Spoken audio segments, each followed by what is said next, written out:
بسم اللہ الرحمن الرحیم۔ حضرات گرامی، ہم اگر کوئی چیز بیچیں اور اس چیز میں کوئی عیب ہے تو ہماری ذمہ داری ہے کہ ہم خریدنے والے کو بتائیں کہ اس میں یہ کمی ہے، یہ عیب ہے، اس کے باوجود اگر آپ خریدنا چاہیں تو خریدیں۔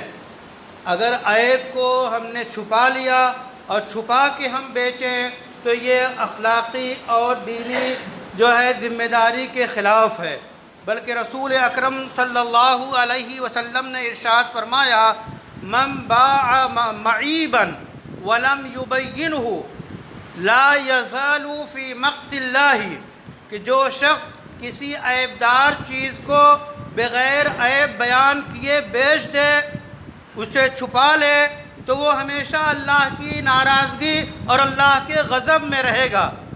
اس لیے ہماری ذمہ داری ہے کہ ہم خرید و فروخت میں ان چیزوں کا خیال رکھیں۔ عیبدار چیز ہے تو اس کو بیان کر دیں، کھول دیں، جو اس کی قیمت بنتی ہو اس کے حساب سے بیچیں۔ ایسا نہ کریں کہ مختلف ذرائع سے ہم عیب کو چھپانے کی کوشش کریں۔ عمداً بہت سے اسٹیکر لگائے جاتے ہیں، بہت سے پینٹ کیے جاتے ہیں، بہت سی پالش کی جاتی ہے تاکہ عیب چھپ جائے۔ یہ طریقہ تجارت کے اصول کے خلاف ہے، ایک بھائی کو، ایک انسان کو دھوکہ دینا ہے، اور سب سے بڑی بات کہ اللہ کی ناراضگی ہے۔ اللہ تعالی ہم سے خوش ہو اور ایسے کام سے بچائے جس سے اللہ ناراض ہوتے ہیں۔